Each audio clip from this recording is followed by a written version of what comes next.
Hello, and thank you for choosing to watch my video today.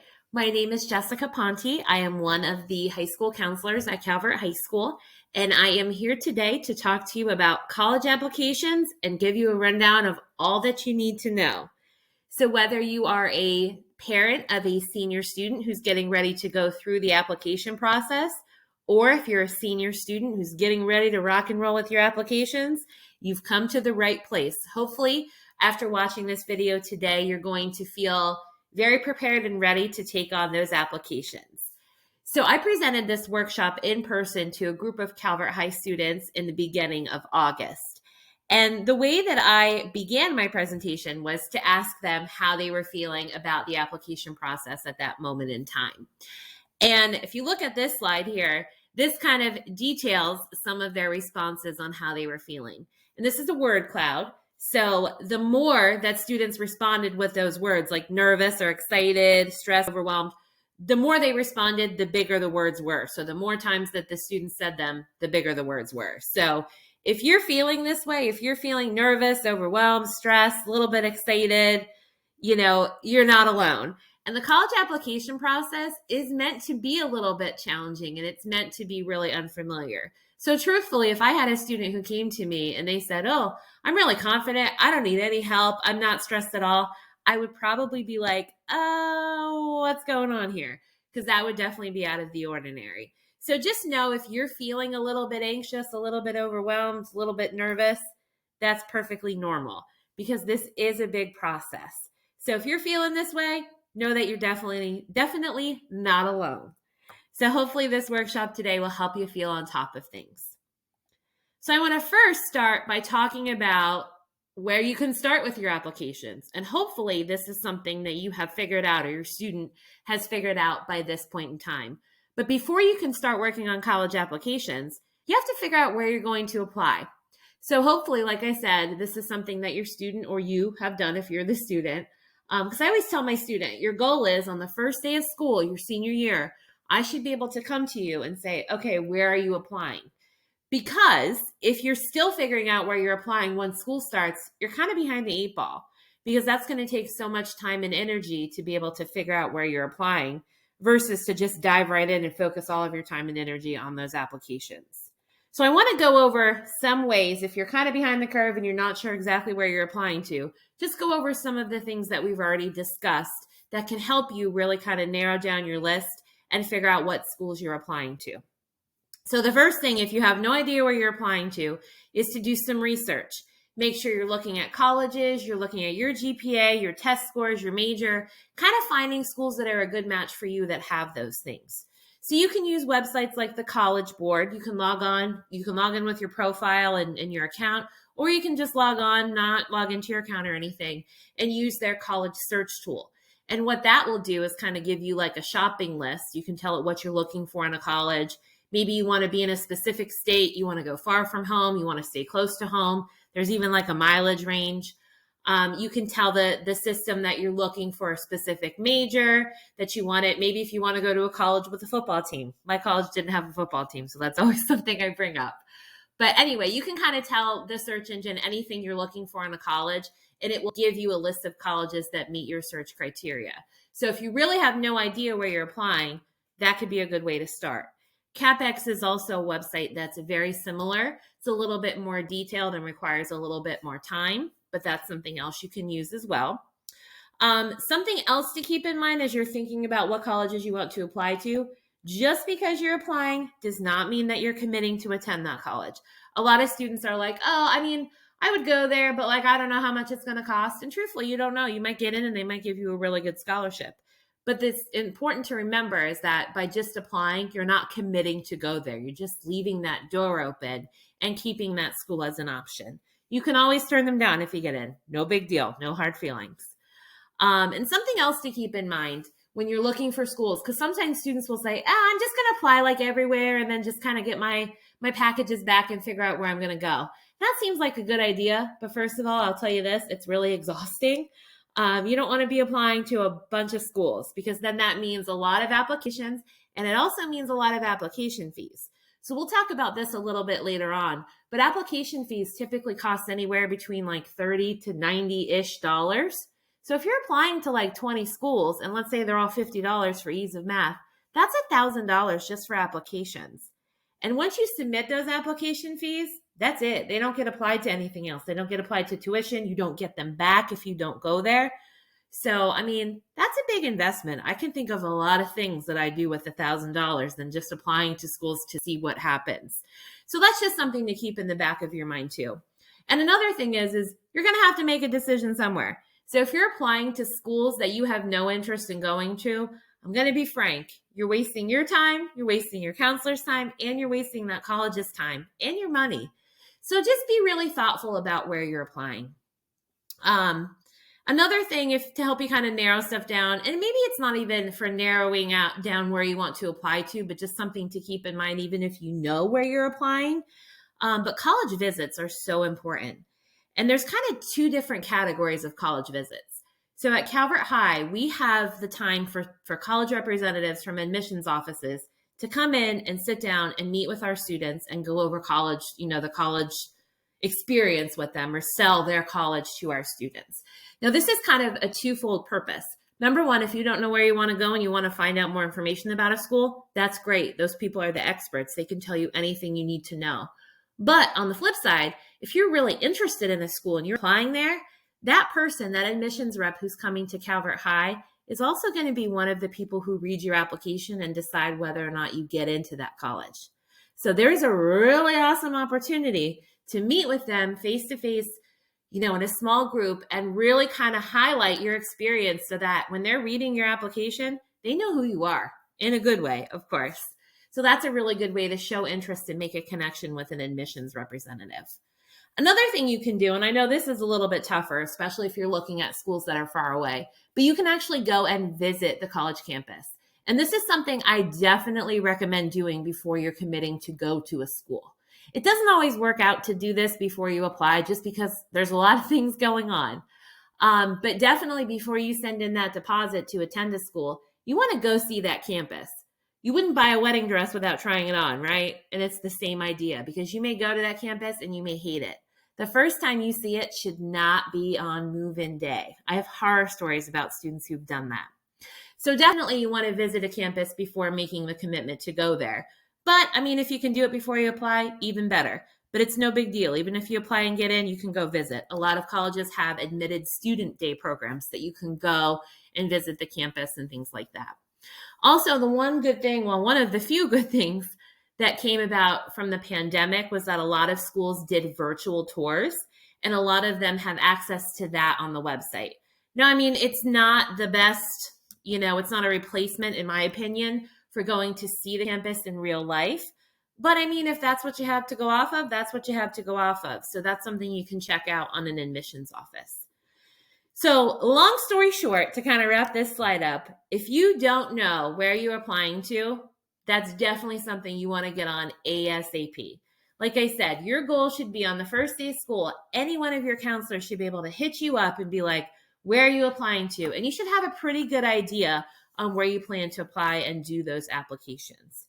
So that's something that's very important to think about. Now, if you're really struggling with this, certainly you can talk with your counselor and we can help you out, but don't wait. Get moving on this sooner rather than later. So now that hopefully you have figured out where you're applying to, or after you figure out where you're applying to, your next step in the process is to determine what's required on your college applications. Here's a secret.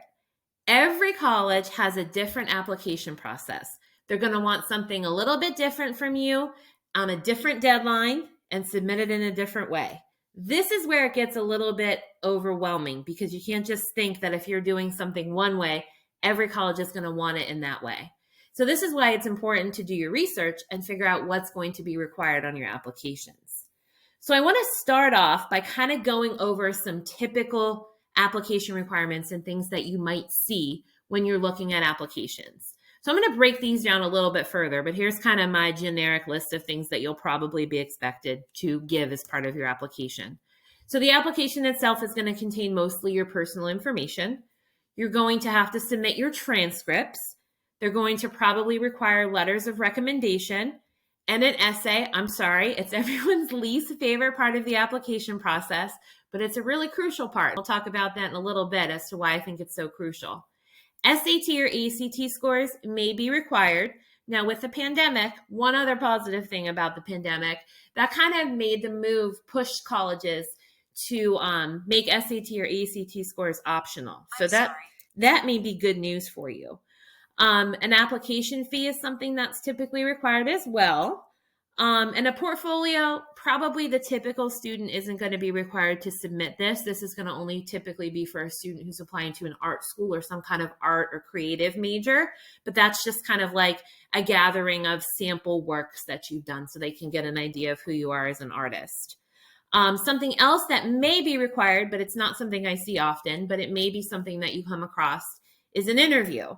And this is really kind of for those really selective colleges like the Ivy League type schools, or sometimes colleges require you to meet with them for like special programs like an honors college or something like that, or scholarships, because they want to make sure they're giving the applicant or giving the scholarship to a deserving applicant.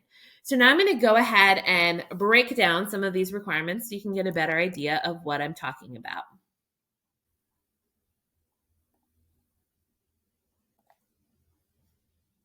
So the first part of your application that you might come across is the personal information section.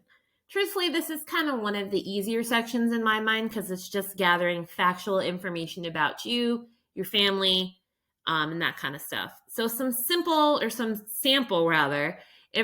that the application section, the personal information section might ask for is your name, your date of birth, your address, your email address. Also, I would advise you to not use your school email address on your college application.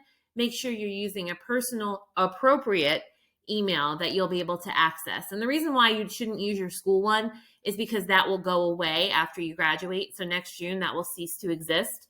And if for whatever reason your college needs to contact you after graduation, but before you go to college, they won't be able to get in touch with you. So you want to make sure you're doing a personal email, Gmail, Yahoo, whatever the case may be.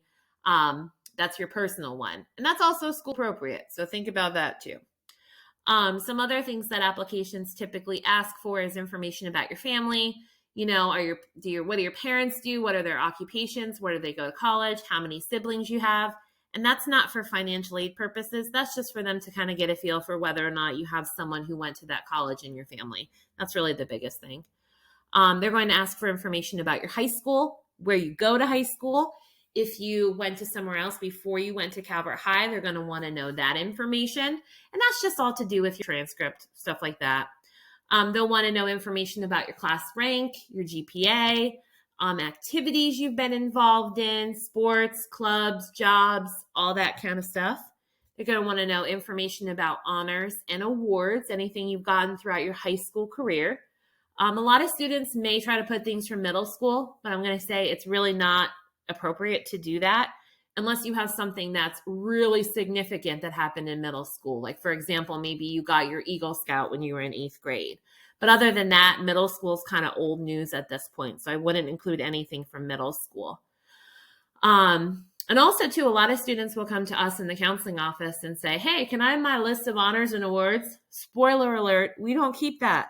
So this is why during junior year, when we met with all of you as juniors, we told you that it was a good idea to, build up your resume and make sure you have a list of all of those things, kind of pull them out from your memory, because that's something we don't have at school. So if you haven't done that, that's probably something that I would work on sooner rather than later as well, is kind of giving a list of all the things you've done and maybe, awards you've gotten. Something else that kind of comes in the personal information section, which we'll touch on this a little bit later, but they're going to want to know your test scores if they require them. So SAT and ACT scores. Sometimes applications will also ask for AP exam scores. You don't necessarily have to include them, but if you rocked the AP US history test or one of the other AP tests, you may as well shout it from the mountains. That's what I always say. So that's kind of a basic idea of what they'll ask for personal information. And again, I feel like this is like the easiest part of the application because it's stuff you already know and it's all about you. So the next part of your application is your transcript. And I will tell you this, it is not as exciting or as elusive as you think it is. When we talk about your transcript, basically what it is, it's a one-page document that lists all the high school classes that you've ever taken or any classes you've ever taken for high school credit. So for those of you who earned high school credits in middle school for things like Spanish or French, Intro to Engineering, I know has been a big one, or if you took Algebra 1 or Geometry in middle school, those classes are going to be listed on your transcript, as well as your classes from 9th grade, 10th grade, 11th grade. And then eventually, once school begins, your 12th grade classes will be listed on there as well. Your transcript is also going to include final end of the year grades for your courses. So it doesn't include any report card grades, no quarter grades, no current grades from your hack, nothing like that. It's just final end of the year grades. So here's the thing. So when you're a senior, your senior year classes are not going to be listed on your transcript. They will be listed on there, but your grades won't be listed on there until the end of the year when you graduate. But of course, colleges are going to be interested on how you're doing academically as a senior. So a lot of times what we will do, depending on the time of the year that it is, we'll send your current report card along with it. So let's say if you apply in November, that's usually when first quarter report cards come out. We'll include that first quarter report card with your transcript. So keep that in mind. No senioritis. We want to make sure you're looking good as an applicant. And another thing is that your your transcript includes your GPA and your class rank. And that's based on report card grades. So a lot of times students will come to me and they'll be like, hey, Miss Ponti, what's my GPA? And I'll tell them and they'll say, well, it's probably so bad because my grade right now in calculus is really bad. But that's the thing. Your GPA or class rank does not include any current grades. It's recalculated at the end of every quarter once you get marking or you get a report card at the end of the marking period. So it doesn't include current grades. So that's something to think about as well. So your GPA at the end of the junior year is going to be accurate until first quarter report cards come out in November. Now, if you would like an unofficial copy of your transcript, that's definitely something your counselor can provide you with. All you have to do is reach out to us. Email us, come see us, call us, let us know, because that's something we can provide you so that you can kind of peek at it, because I know everyone's curious.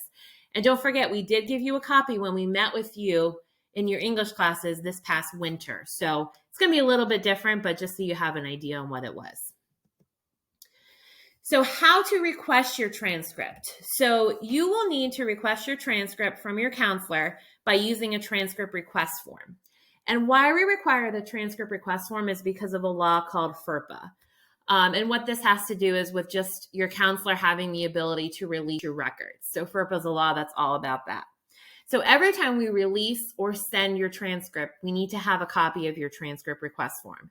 And I'm going to show you that in a second, but that's something that I will email out to students probably no less than 10,000 times in the upcoming school year. You can also email your counselor at any time to get it. We have it uploaded on our Schoology page. And I've also created a Google file at the link there that you can log on and peek at it and download that from there, as well as the recommendation request form, which we'll talk about in a second. So every time we release your transcript, we need a form. And I know it's a pain. Nobody hates it more than your counselor, trust me. But this, again, has to do with the law. So if you're applying to 100 colleges, I want to see 100 transcript request forms from you. Now, the only exception to this is that if you're applying via Common App, which I'm going to talk about Common App a little bit more later on, but Common App is one online application that you can use to apply to multiple colleges. So even though you're applying to multiple colleges, I'm only releasing your transcript one time to Common App, so I only need one form, and that will cover you for every college that you apply to via Common App. And we'll talk about the transcript request form in a second, but if your transcript needs to be mailed, you're going to do that on your own. And you'll drop that in the mail. We'll prep it for you, and then we'll give it to you so you can mail it. Another thing is to just be mindful of deadlines. You're going to hear me say that a lot today in this presentation, but I think deadlines are one of the most important things in a college application, because you're working on your own stuff. But if you're gathering things from other people, like letters of recommendation and transcripts, you're involving my schedule and things. So if you come to me and you're like, oh, Miss Ponti, I need my transcript by tomorrow for a deadline. Well, maybe I'm not at school that day. Maybe I'm home. Maybe I have the flu. Maybe I'm at school, but I'm dealing with another student who's in a crisis. So you really got to plan ahead. That's really important, because the other thing too is you're managing your process for yourself. But don't forget, each one of your counselors, we each have like 70, 75, 80 seniors. So we're working on this process for a lot of other students. So it's important to make sure that you're taking care of your business and giving us time to handle what you need from us so that we can get it to you in a timely manner.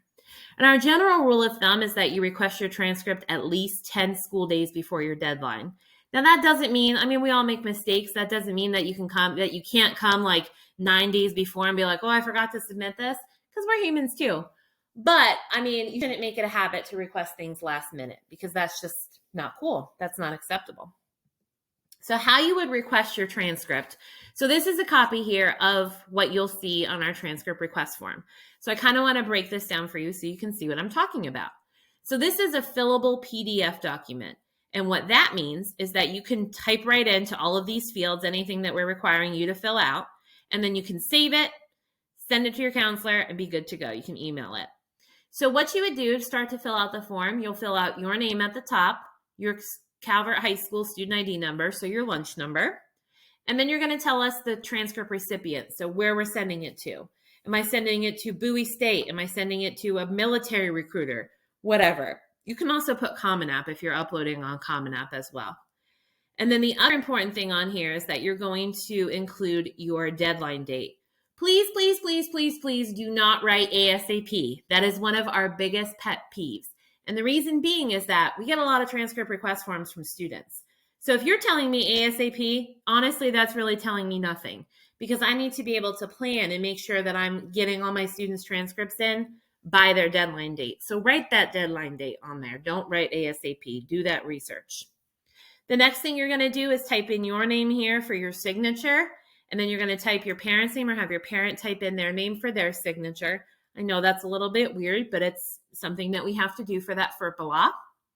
Then this next section here, I don't know if you can see my mouse, but this next section here tells us if you need something else to be sent with your transcript. Sometimes colleges require a special form that could be filled out by your counselor, like to verify your status or verify your activities or something. I don't know. But they might require something else, or a letter of recommendation. So if there's anything else that has to go on there, just let us know. Check it off. If you need a letter of recommendation sent, check yes. And then we're going to go over that transcript or that letter of recommendation request form in a second. But just if you need a copy of your recommendation, make sure that you've given your counselor a copy of that form. The next part of the application, or of the transcript request form rather, this is how you tell us how we send your transcript. A lot of students think their counselors know how every college requires a transcript. I'm going to be honest, guys, we don't. Every college requires something different. There are so many colleges out there. And to be honest, I don't commit anything to memory because things change all the time. So it's important that you do the research and you figure out how your transcript has to be sent. Does it have to be mailed? And again, if it has to be mailed, we'll give it back to you. We'll prepare it, give it back to you so you can mail it. So that's a case when you would really want to plan ahead, because it's going to take us time to get your transcript together. And then you're going to need time to, put it in the mail and make sure it has time to get where it needs to go. Does your transcript need to be submitted online? Are you applying via Common App, the College Coalition application? That's not as common as it used to be. Or SendEDU or Parchment. Are you applying via the Common Black College application? So you kind of have to know what's required of you and which way you're going. Can your transcript be emailed? Does the college want it to be sent directly to the admissions office? Now, we can send you a copy, but no, that's going to be an unofficial copy. And I'm going to talk in a second about official versus unofficial transcript, just so you have a better idea of that. But typically, we're not going to be able to send it to you and have you forward that to the college, and that will be official. I'll talk about why in a couple of minutes. But you'll want to give us like the name of the admissions person and maybe their email address or whatever if we can send it via email. Or on the flip side, if you just need a copy that you want to be able to mail or include to something else or give directly to a college if you're going to visit, you can check this last one. I'll pick up a copy.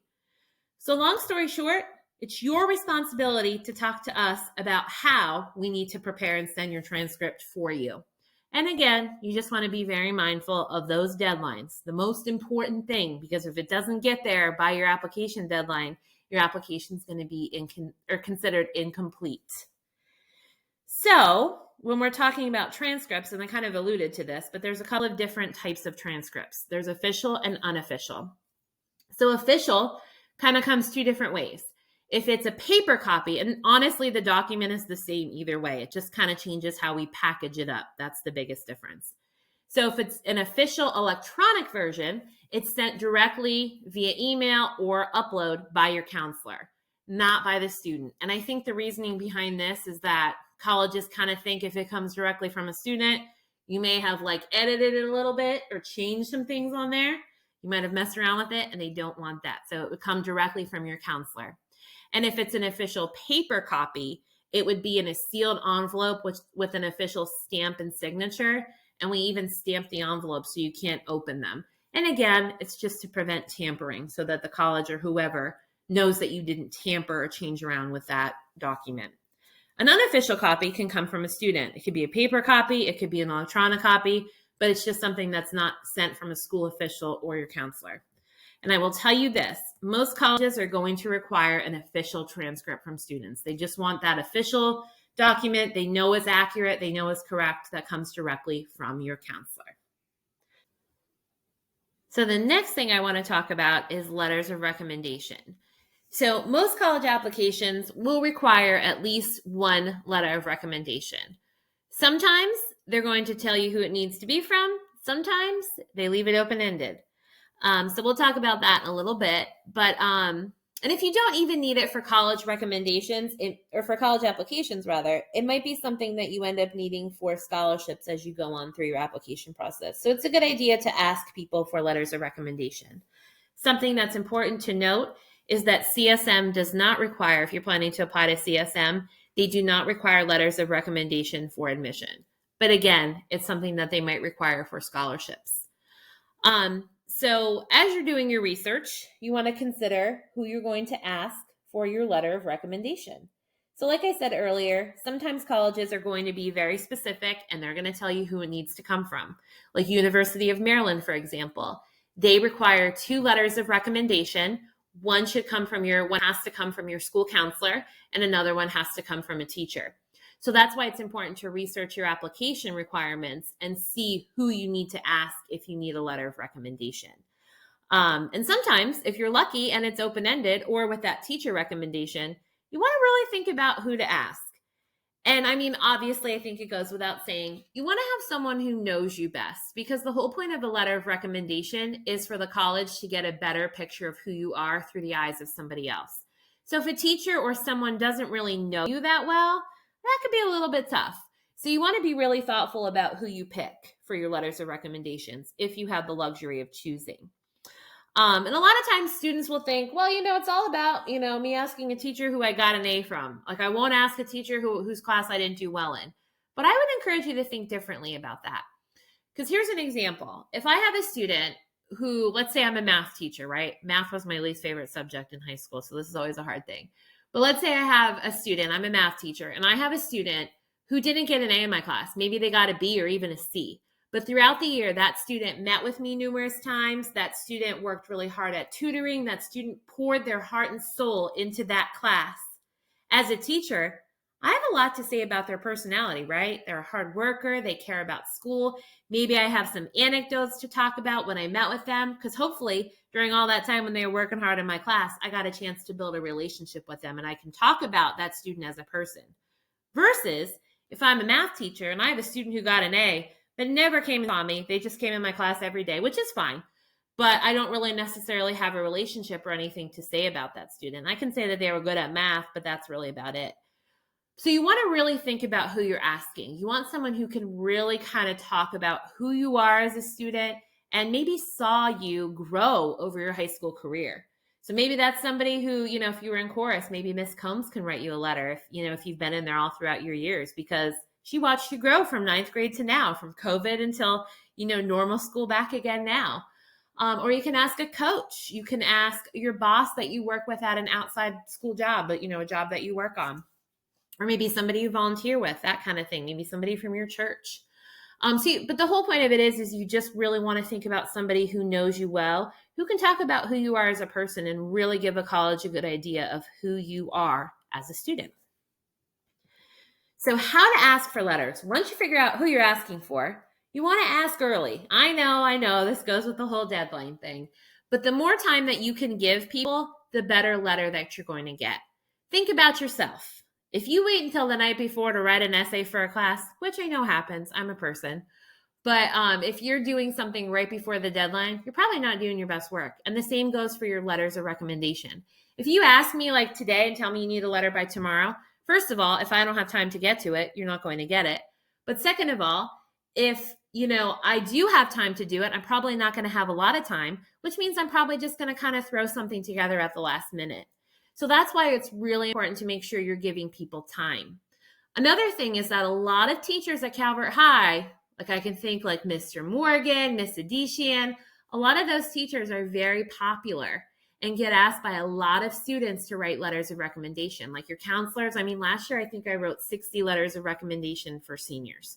So a lot of people get hit up a lot to write letters.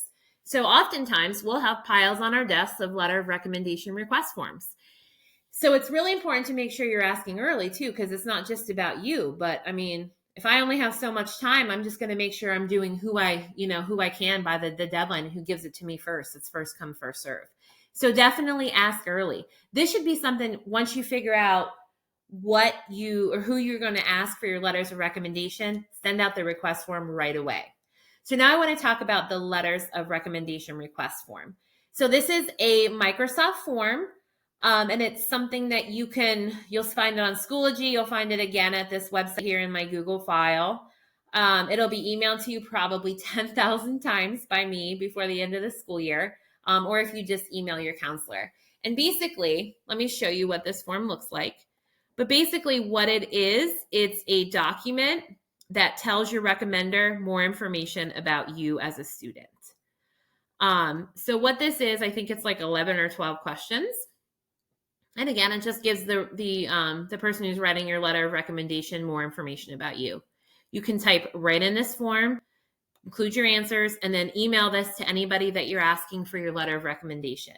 Now, the other thing with this too is that you don't have to fill this out multiple times. You can fill it out, save it, use that same exact form to send to multiple people. And I know you're probably saying, well, you told me to ask people who really know me. Why do I have to include all this information? And the thing of it is, this paper, or this form rather, kind of serves as an official request. But also on the flip side, sometimes we learn things about students, even if we know you pretty well. Like I always give the example, a couple years ago, I had a student who I thought I knew pretty well. We were going through the application process. He filled out his form, sent me this. And on his form, I found out that he was an Eagle Scout. Well, I didn't know that. That was something that never came up in our conversation. But that's obviously like a pretty important thing that I can highlight in his letter of recommendation. That's a pretty cool accomplishment. So sometimes it just gives a little bit more context, a little bit more information to your recommender. Now with this too, when you give this to your person, even if you don't know your deadline exactly, give them an idea of when you would need it by, and also let them know how it's going to be sent. Sometimes for your recommenders, we have to email the letters of recommendation to a college. Sometimes we upload them on a website like on Common App or something else. So it's important to make sure that you follow up with your recommender to let them know how they're going to send your letter of recommendation. And a lot of students will worry and say, well, I want to use, Miss Ponti for a couple of colleges. Is it okay? Will she have to write a new letter every time? No. What we'll do, what most adults do, I would say pretty much everybody, when we write letters of recommendation, we write them in general. So what that means is that if you're going to apply to Penn State, I'm not going to tell Penn State about why you'd make a great Nittany Lion and include that in your letter. I'm just going to write in general how you would make a great college student. And the purpose of that is so that it can be sent to multiple colleges really easily. So once someone writes you a letter of recommendation, that's kind of something in general that you'll be able to use for multiple different schools or scholarships, whatever the case may be. So that's how you would ask for letters of recommendation. So I'm going to go back here to my slide. So again, just make sure you're asking early, giving your people as much time as possible. So the next thing I want to talk about with applications is the essays. And I know it's everyone's least favorite part of the application process. Honestly, I think I'm still traumatized from when I wrote my essay for college when I was in high school for my college applications. But most colleges will require an essay. And sometimes you'll be able to choose your topic.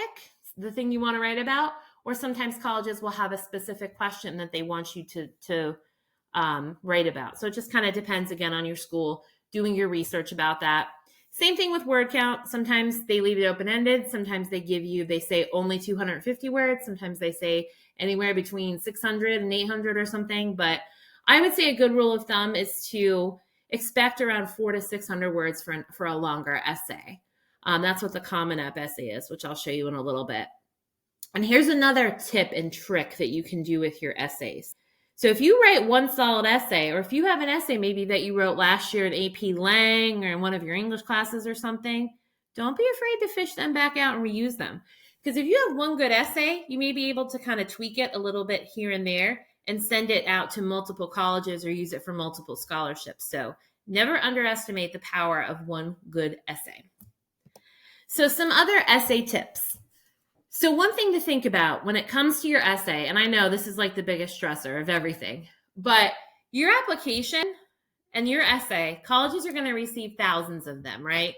Like some colleges block out weeks of time where all they're doing is reviewing application. You want to make your essay stand out and be memorable. So in doing that, you want to think about what makes you different from others. So, and I know a hot topic over the past few years has been students like to write about COVID and how it changed their high school experience and made them go virtual. They weren't able to play their sports and see their friends. And I mean, while that may have been very meaningful for you to go through, that was kind of like a common shared experience with people. So in my mind, I don't really know that that's something that sets you out.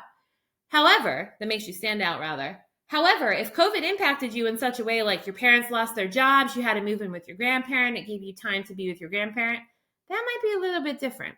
So you want to think in terms of that kind of way. Like what makes you stand out in your friend group, in your family? What makes you you?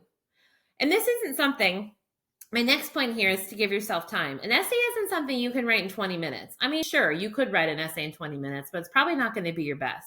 And you want this essay to be a showstopper. You want this to make people stop in their tracks and remember who you are. So think about it. Give yourself time to think about your topics. Brainstorm while you're driving, while you're running, while you're taking a shower, while you're cleaning your room. I don't know. Think about your essay. Talk about it. Talk through your topics with people who you care about, your family, your friends, your neighbors, your teachers, anybody. Because sometimes I think when you talk about things, you can kind of put it out there in the universe and get some feedback and information from other people too, which can help your topic maybe grow a little bit or change into something that's a little bit different. Something else I definitely suggest is proofreading.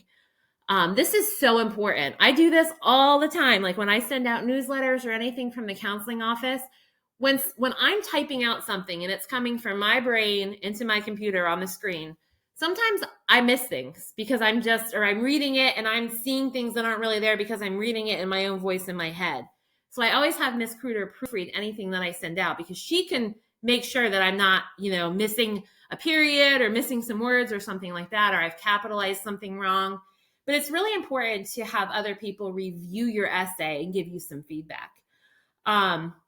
And sometimes, they might give you some information and you're like, okay, well, I didn't really want this, but think about it from that point of view. It can give you feedback to strengthen your essay, which is the goal. And a tip for this is that English teachers are really good at proofreading essays. But again, though, you got to give them time because don't forget, they have their own professional responsibilities to their class and grading their students' work. This would be something that they would agree to do extra. So if you say to them, hey, I got to submit this by tomorrow, you might not get it. So the more time you can give them, the better it's going to be. Not to mention, you can get your essay back, take that feedback, and then make any edits that are necessary. Another tip that I have for you is to write your essay on Microsoft Word or some other like Google Docs or something else where you have access to editing tools like spell check, word count, spacing, like all that kind of stuff. Because sometimes colleges will want you to just upload a copy of your essay, like upload the document. Sometimes they'll just have like a text box where you can copy and paste. But I would definitely say to do it on Microsoft Word, just so that, first of all, you can save it to hopefully use at a different time, but also so that you have access to those editing tools. So I know the essay is your least favorite part of the application, but it is so important. Make sure you're starting early and giving yourself as much time as possible to get that essay done. So the next part of your application that you may find might be sending your SAT and ACT scores.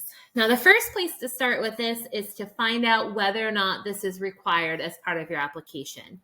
So some colleges may be test optional, which means that they do not require your SAT or ACT scores, but you have the option to send them. Some schools might just require you to send them no matter what. So it's important to know what's expected of you. In a case when the college is test optional and you might still want to send your scores is if you rocked the SAT. Let's say you got an 800 in the math and you're really proud of it. I would be too.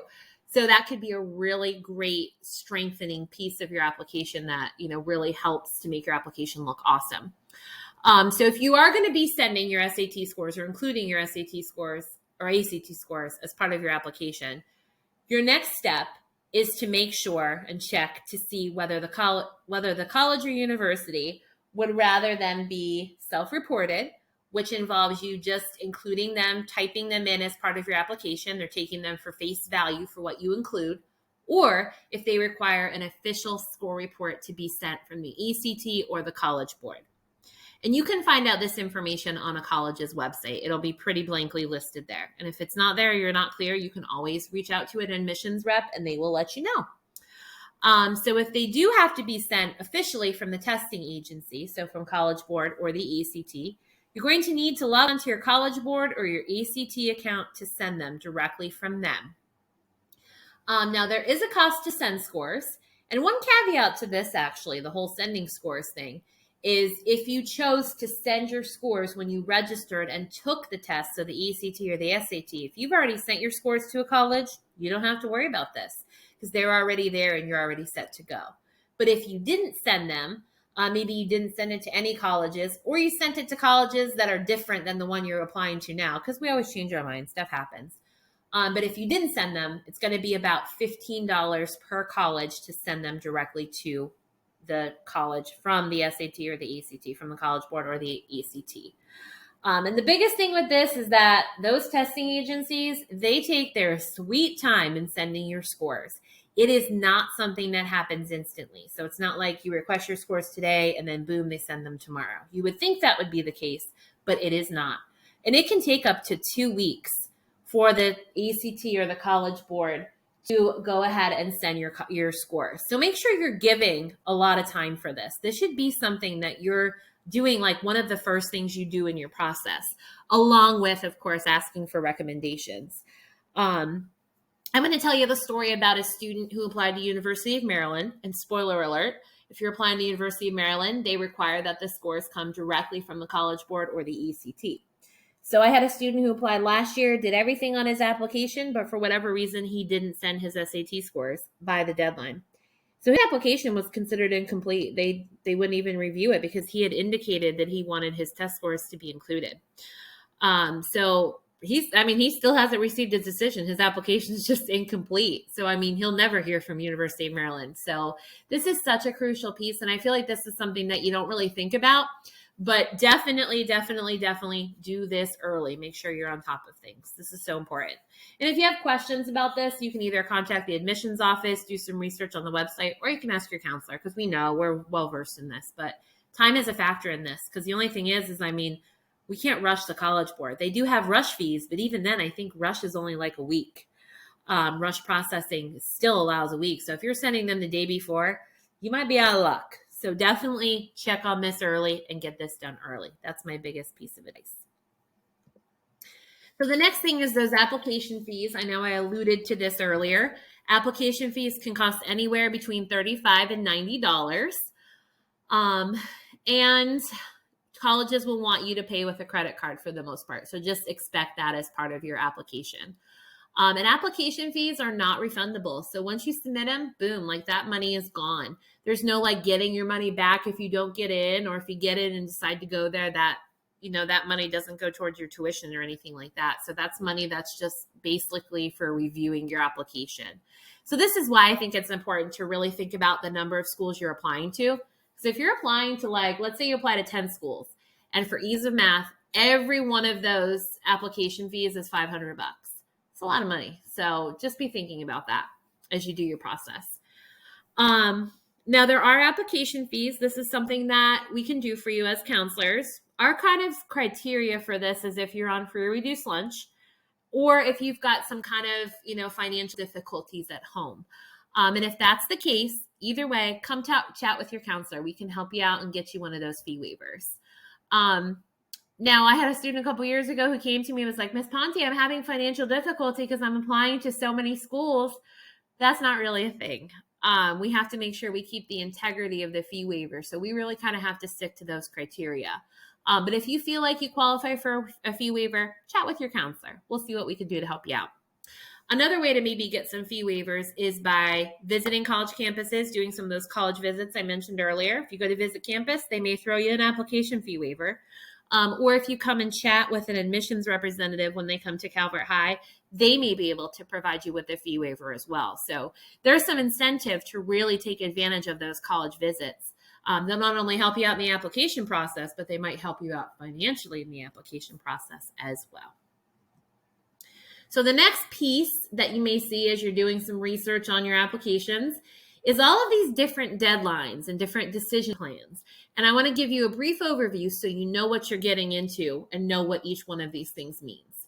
So the first one you might see is early decision. And this is kind of, I feel like, more for like the really competitive colleges, but early decision is binding. So what this means is that if you apply to a school early decision and you get in, boom, you got to go there. You got to withdraw your application from every other school and you have to commit to go to that school. So I would definitely say proceed with caution when it comes to early decision. Now, if you do plan on applying early decision, I would definitely meet with your counselor and chat about it. Because, this isn't like a never do thing, I don't think, but it's definitely something to really make sure you know what you're getting into. And as you're applying early decision, there's paperwork that your counselor has to fill out anyway. So if you have that conversation with your counselor, we can make sure that we're all on the same page and you know where you're at with this. So I would definitely say proceed with caution for early decision. Now, on the flip side, early action, this is one of my favorites. Early action is not binding.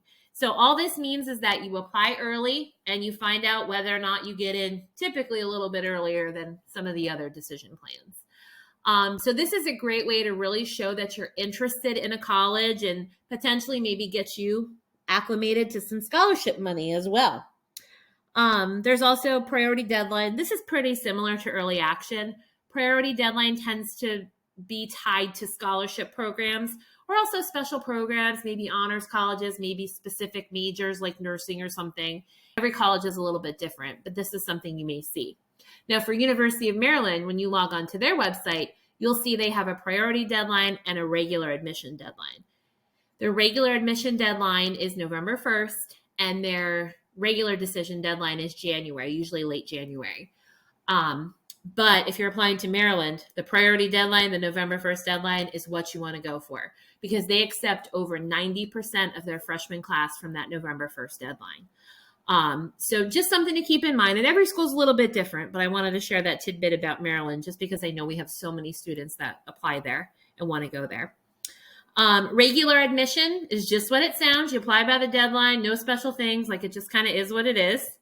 And then rolling admission. This is kind of a weird one. And there's no official deadline with this.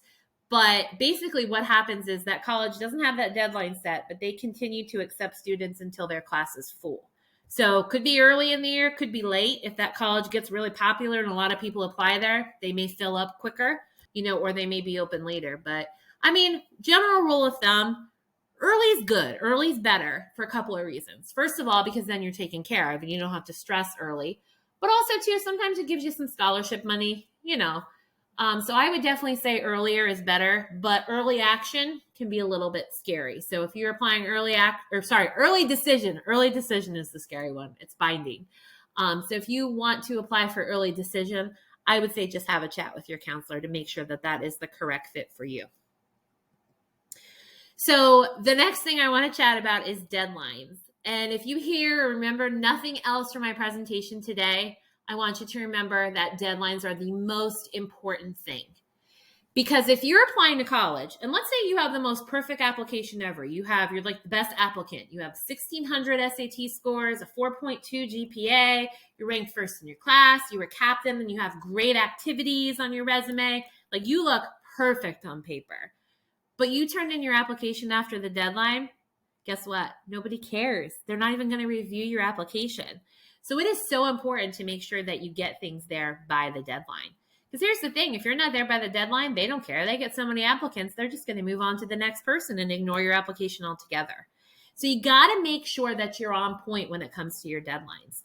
You got to make sure that you're submitting not only your application, but that those other pieces are being taken care of too, like the transcript, the recommendation, your SAT scores, all of those extra things that are not necessarily coming from you as well. So you're coordinating a lot of things here. So you just really got to make sure you're on point. And students, I'll tell you this. It is so important as a student to make sure that you're responsible for your deadlines, because ultimately, your counselor, this isn't our process. This is your process. Your parent, this is not your parent's process. We're here to help and support you. Don't get me wrong. But this is all about you. You got to make sure you're holding yourself accountable and you're keeping up with everything you need to do. Because I know at school, everybody at Calvert High, we're all so flexible. We try to work with you, give you the benefit of the doubt, give you exceptions, give you late deadlines, extended deadlines, all that kind of stuff. But when it comes to college, it's the total opposite. I mean, you've got to follow their process. They're not going to break or bend for you. So you've really got to make sure you're on point when it comes to these deadlines. So I can't stress this enough. Deadlines are important. Know your deadlines. Make sure you're moving all those pieces through and doing what you need to do by those deadline dates.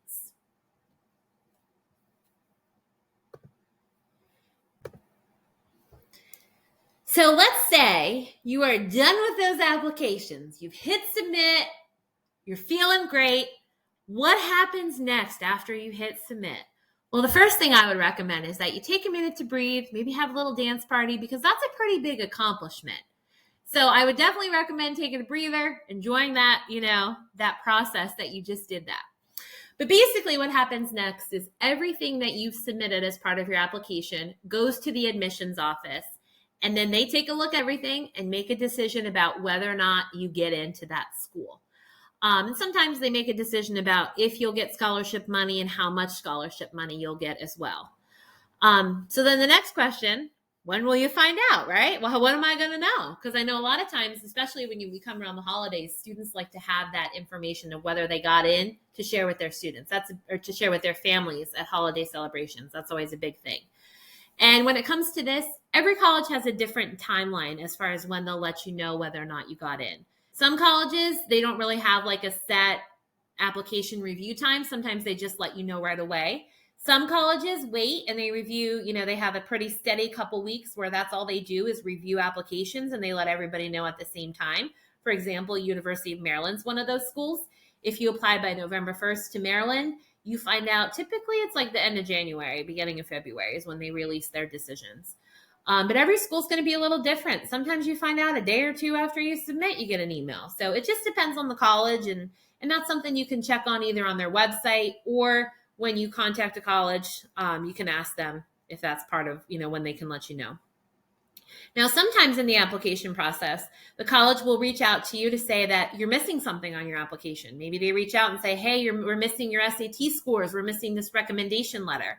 So it's really important that you're checking whatever email you included as your personal email on that application. So if they're reaching out to you, you got to make sure you see it, first of all. So you got to be checking that email. Sometimes they'll even text you, which is a little bit weird, but that's something that a lot of colleges have been doing. So make sure you're paying attention and you're checking those things. And if you see something, make sure you act on it pretty quickly, because sometimes they only give you a short time to be able to do, send along whatever the missing pieces are. And if you need help, you don't know what somebody's asking for, ask your parent, ask your counselor, ask somebody. We can definitely help. But make sure you're, really keeping up with that if a college reaches out to you. They're reaching out to you for good reasons. So make sure you're following through. And it's also a good idea after you submit your college application to reach out to that admissions office via phone. I know you all hate talking on the phone, but that's a really easy way to get in touch with somebody. Or you can email and just say, hey, I just want to verify, make sure everything is there on my application. That way you have that peace of mind. Because I can't tell you how many times, a student ends up missing something and it's not necessarily their fault sometimes, but you just don't know until you check. And I mean, worst case scenario, they reach back out to you and they say, yep, we've got everything. And then you sleep well, everything is there. So, and if you do this if you submit prior to the deadline, then you have time to do this. Because if you're asking after a deadline and they say, oh, well, it's past the deadline, but you're missing, your SAT scores, well, it's a little bit too late to do something about it then. So there's more motivation to submit your application early rather than later, just so you have that time to really check in and make sure it's all there. So a lot of people will ask me all the time, Miss Ponti, how do I become the best college, the best student to get into a college? Let me tell you, if I knew this, I would be living on my own private island somewhere because I'd be a gazillionaire because I'd be selling my secrets to everybody. So there's no hard and fast, way to guarantee that you'll get into schools. But I will tell you this, it's kind of a game and there's a lot of different things to think about. So it all depends on the school really. Because let's say let's say my SAT scores are a 1200 and I have a 3.8 GPA, I'm a pretty decent student, right? But let's say I'm applying, I want to get into Salisbury. I'm probably a pretty good fit for Salisbury, Towson, places like that. But then let's say maybe I also really want to go to Duke or Yale or something like that. I don't know if I'm the best fit for those schools. So that's kind of a way to think about it. Every school has kind of a different profile of a student that they're really looking for. So there's no hard and fast answer that fits every school. Also, schools are going to have different priorities and area of focus. For example, my college, University of Scranton, is a Catholic university, and it's a Jesuit school, which means that they're all about service and volunteering and that kind of stuff. So I knew that, kind of looking at that I had gone on college tours and did all that stuff. And I knew that was a very important thing that Scranton was looking for students. So that was something that I was able to really kind of highlight in my essay. And, I asked my recommenders to kind of write about that a little bit in my letters, just because I felt like that was so important, an important piece of Scranton. And I wanted to make sure that I was going to be a good fit for their campus. So that's kind of another way that colleges are looking at that. But I would say the most general thing is that colleges want a student who have a pretty solid, strong GPA. They're taking rigorous courses. You're not taking the easy way out. You're up for a challenge, whatever that means. And that means something different for everybody. So for some students, that means taking on 7 APs. For some students, that means taking on 2 or 3 APs because they've got a lot of things going on. So, that's subjective. That's something that, means something different for everybody. They also want to see involvement in activities. They want to see that you're, it's not just about sports or school activities either, because there's a lot of ways to be involved in our community. You could hold a job. If you're working, that counts. That's community involvement. That's activity involvement. If you are really involved in your church, that counts. If you do stuff outside of school, that's huge. But ultimately, I think what colleges are looking for is they're looking for a student who can bring something of value to their college campus. Because think about it this way. If I'm a college person, I don't want someone who's just going to come there and not be involved with anything. I want students who are going to make my campus great, who are going to want to be absorbed and involved in what's going on around them. So I think that's kind of what colleges are looking for. They're going to look for someone who does well in their classes because, they don't want you to fail out. They want you to do what you need to do to get your degree and to graduate and do what you need to do to move on to employment or whatever your future goals are after college. So I think that's the biggest thing is they want a student who can bring something of value to their campus. So I don't have a crazy answer to that, but you just want to be your best self and make sure you're picking out schools that are a good match for you. So how do you figure out what a college requires as part of their application? This is a big thing. So how you can find this out is online. Because I know people come to their counselor all the time and they're like, hey, Miss Ponti, can you tell me what University of Kansas requires? Let me tell you, I don't even know my husband's birthday. I know it's in January, but I don't know the day. So I certainly don't have every college's application requirements memorized. And things change all the time too. But your best is to do a little research online. Most admissions offices have websites that will walk you right through the process and tell you everything that you need. So now I'm going to show you a college and how you can look at this. I'll give you an example. So the school that I want to look at. So now I want to show you how you can find this and what an example will be. So one of the schools I'm going to look at is going to be Salisbury University. So I'm just Googling Salisbury University. And I'm Googling admissions. That's what you'll be looking for. I don't know why I had on portal here. So if I just search for Salisbury University admissions or whatever school you're looking for, and you can just go to their website. And what you're going to be looking for is undergraduate admissions. Salisbury kind of just took us right there, but that may be something you might see. And you will be a freshman or first year student. So that's going to be some specific stuff that will help you get where you need to go. So I'm on Salisbury's website. And if I look on here, like I could find out more information, but I'm looking for freshmen because I'm going to be a freshman. And look at this. It tells me 2 ways to apply online. So I can either use the common application or I can use the specific Salisbury University application. So if I click down here, it tells me more information about this. So right here, boom, Salisbury. If you're applying to Salisbury, if I'm sending my SAT scores, they need to be sent directly from the College Board or the ACT. So that's something important to think about. Now, not every admissions website, of course, is going to look the same, but a lot of this information will be super similar. So I can look, there's usually like a frequently asked questions section where they answer like pretty specific or pretty typical questions, I should say. Application process, this should tell me some information about what's required. So their test scores are optional for SAT or ACT. So this is just something I have to indicate on my application. But if I want to include those scores, I have to make sure they're sent directly from the testing organization. High school transcripts, they're required. They don't accept faxes. That's pretty normal. Other transcripts, so if you like move to Calvert High from another school, they're going to request that transcript too. But honestly, we include those transcripts, so you're fine. Letters of recommendation, they require 1 letter of recommendation, typically from your school counselor. Woo woo. So you get to ask your counselor for this if you're applying for your letter of recommendation. And I can show you this on Common App. I'm going to go over Common App in a little bit, but this will make more sense if you see it that way. And here we go. Here's that personal statement and essay. They'll tell you about this. So see, they have an essay requirement, and you'll see that on the application. But they have a portfolio here. I talked about portfolios earlier. And if you are looking for a Bachelor of Fine Arts, you have to have that portfolio. And then they have special deadlines, December 1st or March 1st. So something to think about. Their application fee is $50 as well. So that gave us a lot of information there just by doing a little Google search. So then this is going to tell us information about application deadlines. So you can see here, they have all these different plans. They have early decision, November 15th. Now this is the binding one. Keep that in mind. And see, they tell us here about their decisions. Decisions are made by December 15th, and then you have to do your deposit by January 15th. So that's for early decision. Early action, which is not binding. You apply by December 1st, and then you find out by January 15th. But if you see here, all required materials, they have to be at Salisbury by December 1st. So that doesn't mean you request your SAT scores on, December 1st. It means that they're there. So that's why it's so important to keep up with things.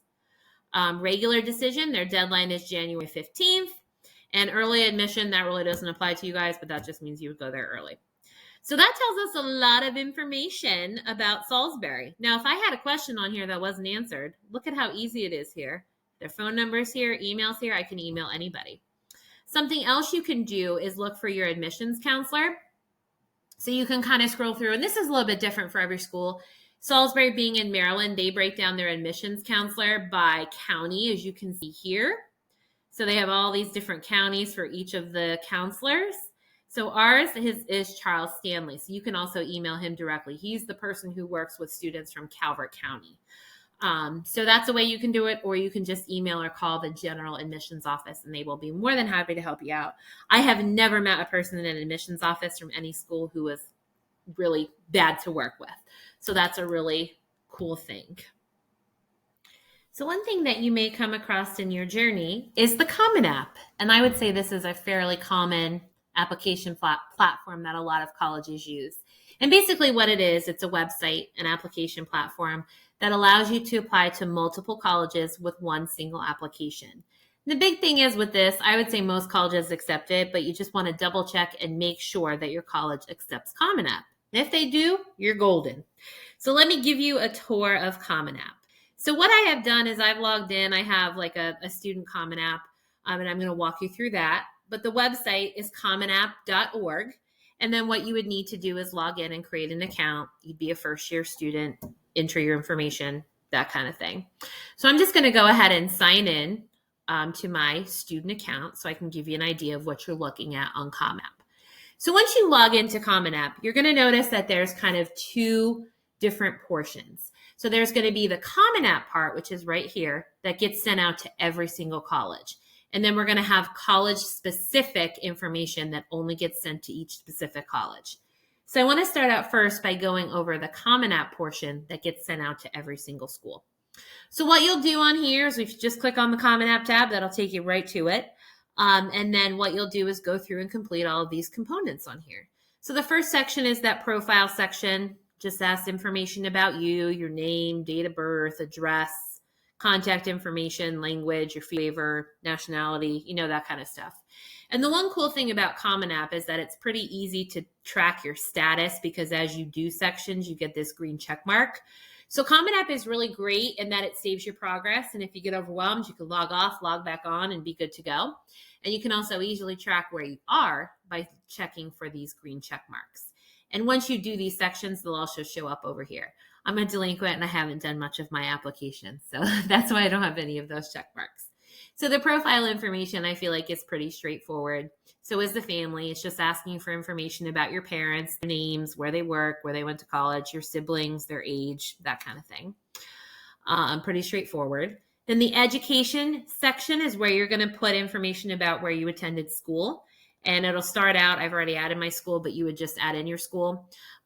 Just make sure you add in Calvert High in Maryland because there's Calvert High in Texas and a Calvert High in Ohio. So just make sure you pick the right one.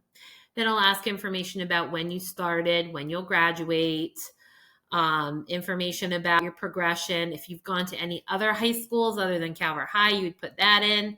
If you went to CSM or any other college and did any kind of college coursework dual enrollment, you'd put in that information here. Information about your grades, your GPA, and class rank. Now, this isn't something that's available on Hack for you to know, but you can email your counselor and we can tell you that. But the class rank is exact because we give you an exact number. And then class rank and GPA are both weighted because we give you extra credit for those AP courses. And then our GPA scale is a 4.0 scale. So just so you know when you're filling that out. Then it'll ask for information about your senior year courses.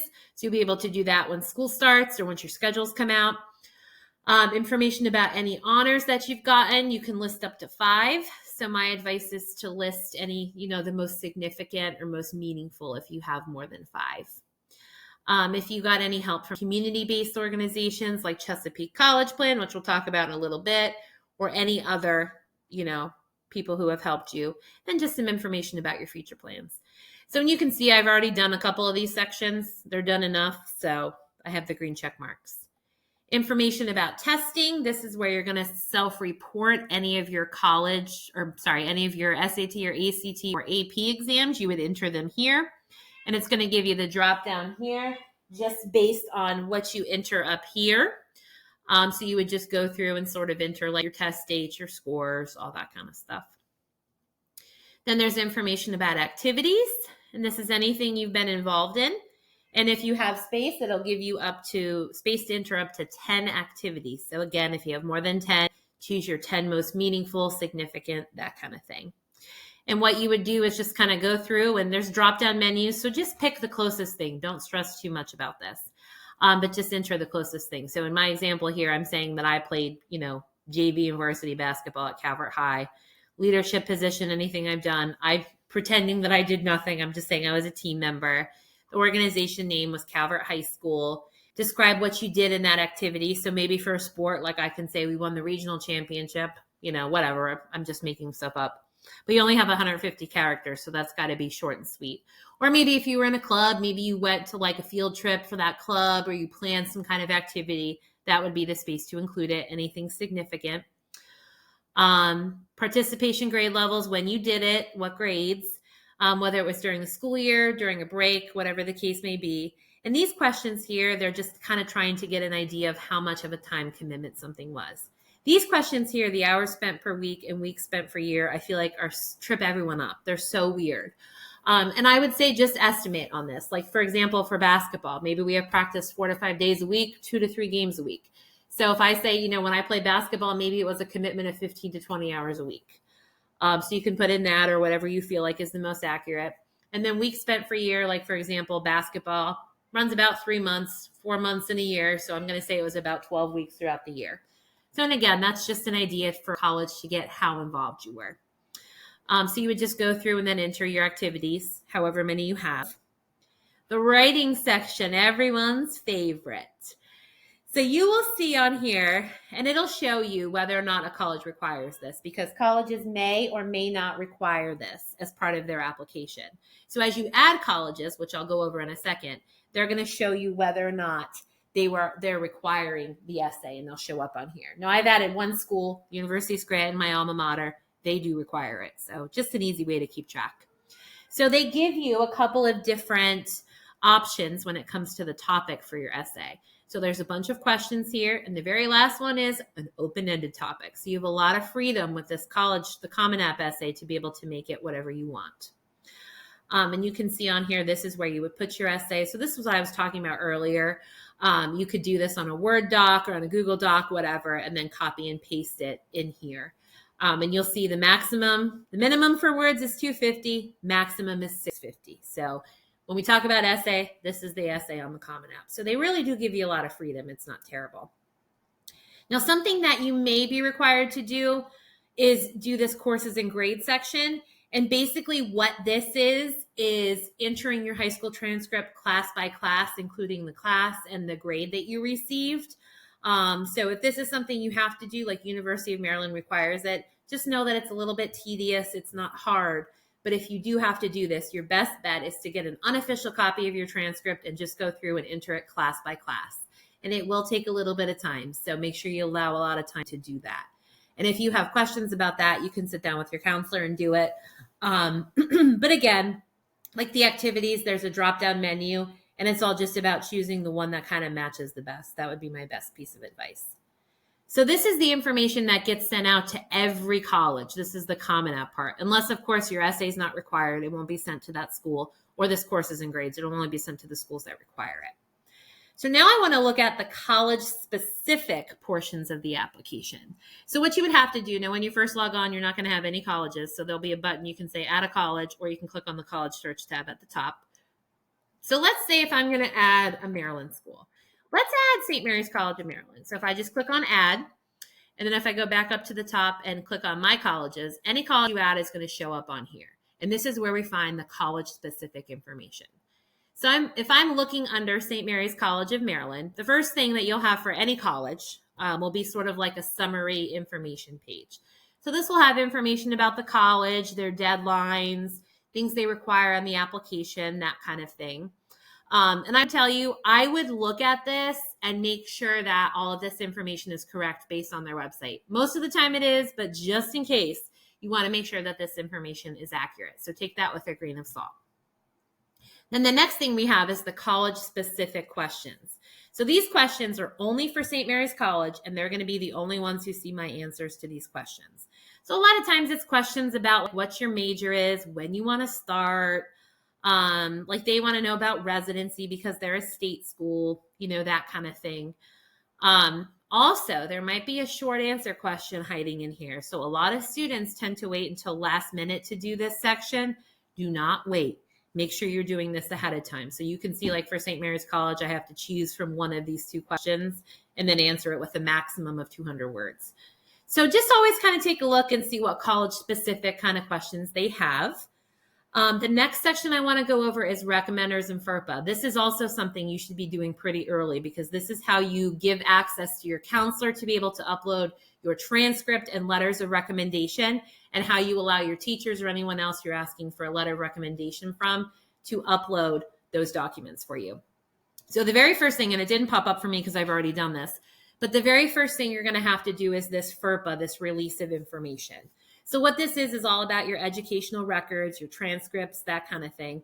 You have to give permission. It's a federal law. You have to give permission for the school to release those. So you have to read this stuff. And then check this off that you acknowledge FERPA, that kind of thing. Now, the question that kind of trips everybody up is about waiving your right to review recommendations. And what that means is that down the line, if you did not waive your right, you would have the ability to call the admissions office and say, hey, I want to see that letter Ms. Ponti wrote about me, and they would have to provide it to you. If you waive your right, you do not have access to those documents. So it is totally up to you what you choose to do, but I would recommend waiving your right because it says that you are confident in what your recommenders are saying about you. So totally up to you. And then you would just check this off, type in your name, and be good to go. And then it's going to give you access to invite your recommenders. So I have already gone through and added, let me see, hang on. I'm going to delete myself really quick. This is how you delete people. But what you can do is if you first have to invite your counselor. So you'd put in our email address and then our name and prefix. So all of our info. And then what the Common App will do is send your counselor an invite and link our accounts so we have access to be able to upload your transcript and recommendation if you need one from your counselor. And you can see on here, you can kind of track our progress. You can see the date you invited us and then whether or not we've uploaded these documents. School report is your transcript, so you can kind of track our progress. Teachers are very similar. Like you can see on here, we're looking at St. Mary's College. They require one teacher letter of recommendation, but I can optionally add another if I wanted to. So how I add that is basically the same thing. It comes up with a pop-up. The only difference is that I have to choose the teacher's subject that they teach.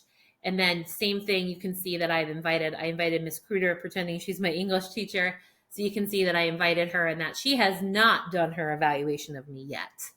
And then it's very similar here for an other recommender, basically anyone who's not a counselor or a teacher, and then an advisor down here. I wouldn't really worry about an advisor. If you have questions about Common App, you can come see your counselor and we can pull up your account and look at it together. So that's no big deal. Now with teachers, if I click on another school here, so I've also added University of Scranton. If I go on there, it's a little bit different. So you can see like as a counselor, we automatically go on every school that you've applied to. You don't have to add us again just because of your transcript. Every school needs a transcript, so we carry over automatically. Now, a teacher, you're going to have to go ahead and like assign them. So this is how this would look. Like Miss Kruder, I invited her, so she shows up in my quote unquote bank of recommenders because you can use different recommendations for different schools. But you can see on here that she's kind of in my bank. Now, University of Scranton doesn't require any teacher recommendations, but I can add optionally up to 3. So I can add Miss Kruder on there. So you would just have to go through and kind of check out each school individually. So this is something I would start with early, just so you have, once you turn in your transcript and recommendation request forms, just so that those people have access and somewhere to put their letters once they write them. So the one very last thing is this is where you submit. Now, of course, it's not going to let me do this yet because I am nowhere near being finished with my application. But once everything was done, this is where I would go through and submit my application and then pay the application fee. And then basically, don't forget, you have to submit every school individually. So every school's on their own separate thing. So if you have my 2 schools on here, I'd have to submit each of them separately. But that's how you submit. So that's kind of a brief overview of Common App. So as you can see, it's really nice to be able to track your progress. You get those green check marks and kind of break it down. And it's really nice because you can log in and kind of do your application little by little. So Common App is definitely something I feel like that most students will be using. So now that I've gone through all of the application pieces, I want to go through a couple of extra things that you want to also be thinking about as you kind of enter your senior year and plan for your college journey after high school.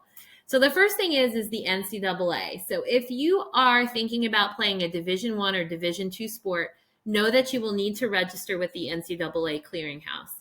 And basically what this is that you enter all of your grades and classes from high school, your SAT scores, ACT scores, all kind of academic information. And the NCAA uses that to determine whether or not you're academically eligible to play athletics in college. There's also a part that they make sure that you are not a professional athlete, that you've never been paid, that you're an amateur. So that's something else. Now, I am the counselor who's sort of like in charge of uploading your transcripts because you also have to upload your official transcripts. So if this is something you need some help with, I'm learning this year because this is my first year doing it, but I have some information I can share with you about the process. You can also double check with your coach or Mr. Cranford. They're all really great resources to get this done because this is something you can do now to kind of make your journey go easier over the next couple months. So, and there is a fee for this. It's somewhere around $50, $60, somewhere in that ballpark. So keep that in mind as well. Another organization that I literally cannot say enough good things about is Chesapeake College Plan. So Miss Kidwell is our representative for Chesapeake College Plan, and Chesapeake College Plan is an organization that helps Calvert County students out with anything related to college. So anything from searching for colleges to completing applications, writing essays, anything like that. She's also really, really good about helping with financial aid, filling out FAFSA, finding ways to pay for college. Like, she's a guru when it comes to that stuff. So Miss Kidwell is amazing at that stuff. So she is typically at Calvert High at least one day a week. Now, I'm recording this in the summer, and she hasn't let us know what day she's going to be at Calvert High yet. But trust me, as soon as I find that out, I will be advertising that far and wide. And you'll be able to meet with her in groups during CAV time. Or you can request to meet with her individually. She can meet with you throughout the school day, or potentially she does have some availability to do virtual meetings rather, with students and parents outside of the school hours. So she's here for you parents as well if you wanted to meet with her. And students, if you're interested in connecting with her, you can either come to the counseling office, let your counselor know we can connect you with her, or if you wanted to, you can shoot her an email, and her email address is there on the screen. So I can't say enough good things about Miss Kidwell. I will tell you this, Miss Eris and Mr. Verlich, they were two counselors who worked at Calvert High in the past. They worked with Miss Kidwell for their own children when they were going to college, and they were school counselors who are supposed to know everything. So, I'm just saying, she is so great, and a lot of times she kind of ends up being an unused resource. So students, take advantage of her. Her services are free, and she's on her game. She's, top notch. So if you want to meet with her, we can help arrange that if you needed some additional support. The one thing I get asked a lot by students and parents is, well, how do I get scholarships? How do I get scholarships? So I wanted to briefly go over that today. But one caveat I will give you is I will say to not focus on the scholarships as much right now. You want to be focusing on your applications first, because you have to get into college before you have a need for scholarships. Just saying. But basically, scholarships are free money that you can use to pay for college, trade school, CSM, whatever. But you do have to apply. Nobody's going to give you money for doing nothing. So think about that. Now, we get a lot of scholarship information at Calvert High. Now, I certainly don't get everything, but a lot of organizations will reach out to me and say, hey, we have this scholarship. Can you share this with your students? Now, I am in charge of disseminating and sharing that information for Calvert High, and I do that in 4 different ways. So the first way is anytime I get a new scholarship, I post it on Twitter. So I'll post the scholarship, the link to it, the deadline date, a little bit of information about who it's for, all of that information on our Twitter. So you'll get, if you follow us on Twitter, you can get those updates. Now, I know not everybody uses Twitter anymore, so I have a couple other ways too. So the second way is I do a remind text message. And what I'll do is anytime I get a new text, boom, I send out a text message with that same information, the name of the scholarship, the deadline, a little bit of information about it, like who can apply, and then information on how to access the application. So parents and students can sign up for this. And you may have signed up for this in the past, but what I do in every July is I go in and kind of delete everybody from the list, so I get rid of the seniors who have graduated. So if you signed up for this before July, I should say, and you haven't re-signed up for it, just take a moment to do that now so we can make sure you get those text messages. I also will be emailing students, seniors, on their school emails, probably a lot, at least, maybe twice a month, something like that. And I will send out a list with all the scholarships that are current that I have. And I also post that list along with any scholarship applications in this Google Drive. So let me just show you this real quick. So I have a Google Drive. It is taking its sweet time to come up here. Now, when you log in, it's going to look a little bit different. I'm the owner of this, quote unquote, so it looks a little bit different, but the stuff will still be there. So the scholarship list is there. So if you click on that, and this is the same list that I will email out to students. So you can see the date it was updated, a little bit of information about the scholarships, like the name, the deadline date, information about, what the scholarship is, who can apply for it, and then information on how to access the application. Now, a lot of scholarships are just online websites like the CSM one. And I know the scholarship list looks pitiful now, but it will get very busy, trust me. But like for CSM, for example, to apply for this one, you would just click on the website. It'll take you there. You can apply. But for some of them, like the more local scholarships, they give us like paper applications. And what I do is I save them all in the same folder. So you can click on this, but it'll take you back to my Google Drive. And then you would just click on this scholarship applications folder and they'll all be in there. And then you can just click on the application, download it, be on your way.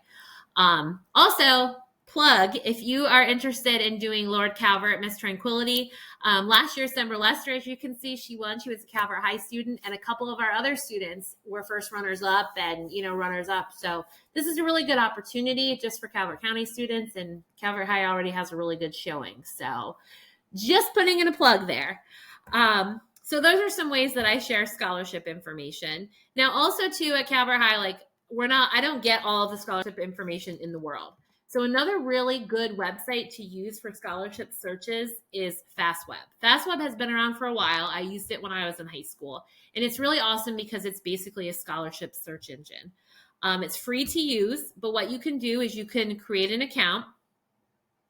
And basically, when you do this, it's going to ask you for a lot of personal information. It's going to ask you like where you go to high school, what you want to major in, what your interests are, what your religious affiliations are, if you're right-handed or left-handed, that kind of stuff. And the reason why it does that and gets all personal is because then it basically gives you a list of scholarships that you're eligible to apply for.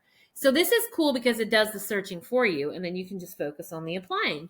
And it will give you more national scholarships that have a lot of applicants, and it will also give you scholarships that are more local and will have less applicants. So, and this is free. So I like FastWeb. I mean, for me, it's stood the test of time, and I think it's still one of the best search engines out there.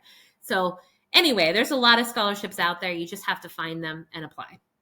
And I want to put in a real big plug for FAFSA really quick. FAFSA is the free application for federal student aid. And what this is a way that colleges determine how much federal financial aid you can receive. There's a lot of federal programs.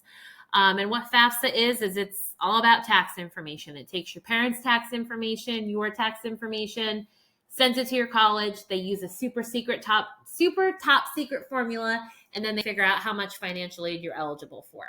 And in my mind, every student, whether you're attending CSM, a four-year college, a trade school, doesn't matter. Every student should be filling this out. And the reason is because even if you're not eligible to get any free money from the government, which I mean, truthfully, it's kind of hard and not a lot of people do. But if you don't get anything, a lot of colleges require it to give you scholarships. So, I mean, there's motivation there. But also on the flip side, it's going to help you become eligible to be able to take out low-cost student loans. I know nobody wants to talk about student loans. I used to work at Sallie Mae, so I avoid that discussion like the plague.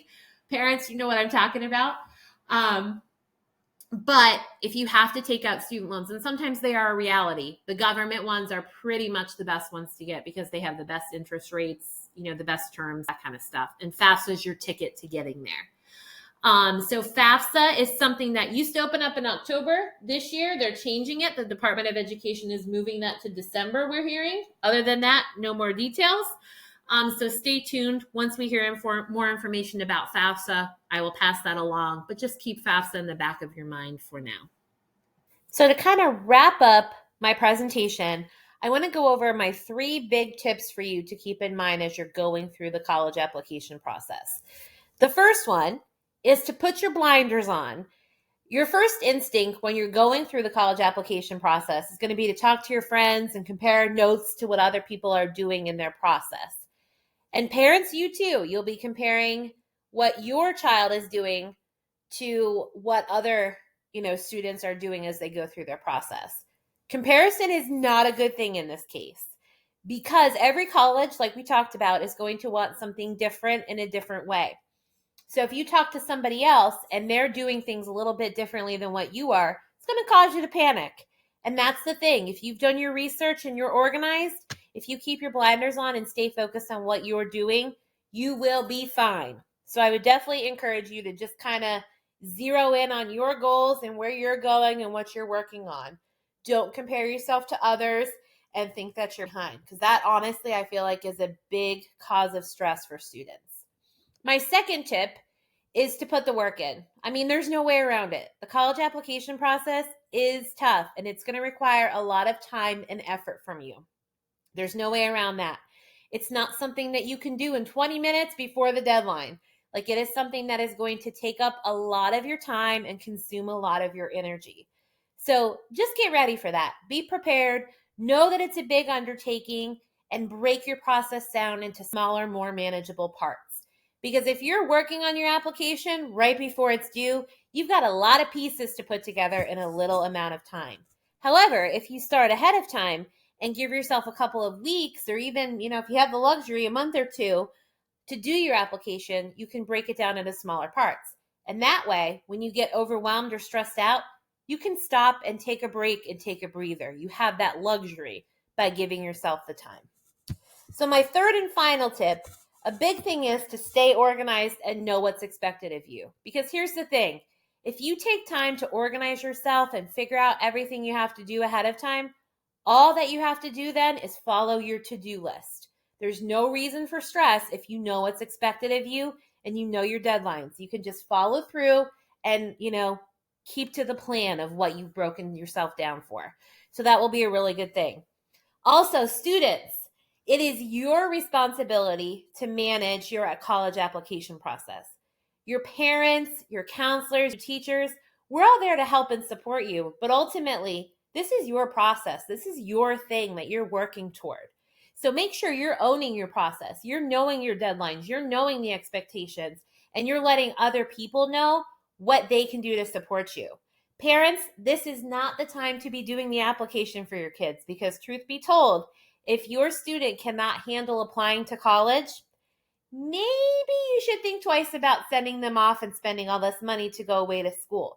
Because if you can't handle an application, you probably can't handle college life. Just something to think about. But that's my biggest tip, is to just stay organized, be responsible, and know what's expected of you. Now, that being said, this process is hard. There's a lot of moving pieces, a lot of things. Some days you're going to feel like you're on top of the world and you know what's up. Other days, it's going to hit you like a ton of bricks and you're going to have no idea what you're doing. And that's okay. Your school counselors are here to help. This is literally our job and something that we do every day. So while this may be your first time going through the process, we're kind of old pros and we know how to help you and how to support you. So if you are stressed and you need a pep talk or you need help looking at things, reach out to your counselor. You can email us. You can make an appointment with us when school starts. Come by and see us. Just let us know what you need. We're here to help. So we're definitely a great resource. So thank you for viewing this video today. And this is the first time we've ever done anything like this at Calvert High. So I definitely would love your feedback if you wouldn't mind taking a few minutes to fill out a brief survey. The link is there. It is case sensitive, so just make sure when you type it in, it's all lowercase. Or if you prefer, if you're fancy and you want to do it on your phone, you can scan the QR code. But I really appreciate if you wouldn't mind taking a moment just to give me your feedback, some things that you liked, you didn't like, some things that I should have included, some other questions you have. That would be amazing for us to have that feedback to keep in mind for the future. So thank you for spending some of your time with me today. I hope that you got some questions answered and you're feeling a little bit more confident about the college application process. But keep in mind, if you have any questions, your counselors are here to help. Have a great day.